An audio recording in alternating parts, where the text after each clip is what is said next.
દાંત અગર પીળા થઈ ગયા હોય, હદથી વધારે પીળા થઈ ગયા હોય, તો આપણે એને ફરી પાછા વ્હાઇટ કરી શકીએ વિધાઉટ કોઈ ફેન્સી વ્હાઇટનિંગ ટૂથપેસ્ટ યુઝ કર્યા વગર. યસ, કરી શકીએ છીએ. સૌથી પહેલાં જાણીએ કે આ જે વ્હાઇટ દાંત હોય એ યલો કેમ થાય છે.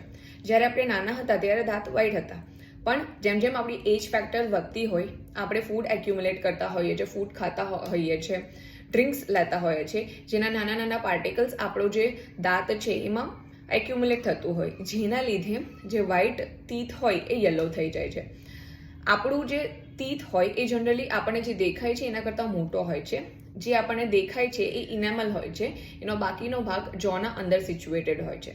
તો આ જે ઇનેમલ છે ને એ આપણને પ્રોટેક્શન આપવાનું કામ કરે છે. આપણે જે ફૂડ ખાતા હોઈએ એને ચાવવામાં આપણી હેલ્પ કરે છે. અગર લોંગ ટાઈમ તક તમે જે વ્હાઇટનિંગ ટૂથપેસ્ટ યુઝ કરો તો આ જે ઇનેમલ જે છે, જે સ્ટ્રોંગેસ્ટ પાર્ટ છે આપણા આખા શરીરનો, એને ધીરે ધીરે વીક કરી દેશે, એટલે તમારા દાંતને વીક કરી દેશે. તો હવે નેચરલ સોલ્યુશન આપણે શું કરી શકીએ? સૌથી પહેલાં તો તમે ઓઇલ પુલિંગ મેથડ યુઝ કરી શકો છો. ઓઇલ પુલિંગમાં તમારે સવારે ઉઠીને નારિયેલ તેલથી 10 મિનિટ સુધી કોગળા કરવાના છે, અને એ જે તેલ જે બચ્યું હોય એને સ્પિટ કરી દેવાનું છે, ગળવાનું નથી.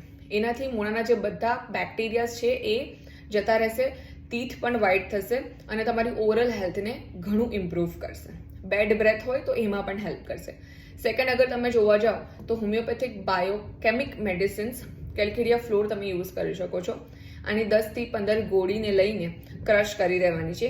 જે પાવડર બચે છે એનાથી તમારે રોજ સવારે સાંજે બ્રશ કરવાનું. આનાથી તમે ઘણી હેલ્પ મળશે.